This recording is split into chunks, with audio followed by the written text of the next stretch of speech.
কিছু মানুষ তোমার জীবন নষ্ট করে না, তারা শুধু তোমাকে ধীরে ধীরে নিজের বিরুদ্ধে দাঁড় করিয়ে দেয়।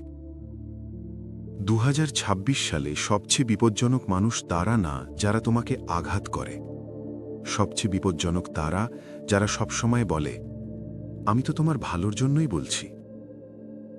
তোমার ডিসিশন নষ্ট করে, তোমার কনফিডেন্স প্রশ্নের মুখে ফেলে, আর শেষে তুমি নিজেই ভাবো, আমি কি সত্যিই ভুল? এটাই গিল্ট ট্র্যাপ। আজকাল মানুষ আর জোর করে কন্ট্রোল করে না, তারা মরাল সুপিরিয়রিটি ব্যবহার করে। তারা নিজেকে প্রমাণ করে বেশি ম্যাচিওর, বেশি কেয়ারিং, বেশি লজিক্যাল। আর তুমি শুধু ছোট হয়ে যেতে থাকো। অফিসে, পরিবারে, রিলেশনশিপে এই প্যাটার্ন চলছে। যে মানুষটা সবসময় তোমাকে এক্সপ্লেন করতে বাধ্য করে, সে আসলে তোমাকে ইকুয়াল মনে করে না।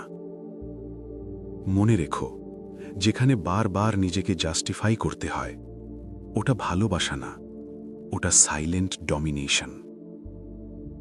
এই ভিডিও যদি অস্বস্তি দেয়, তাহলে বুঝো, এটা তোমার জীবনের সাথেই কথা বলছে।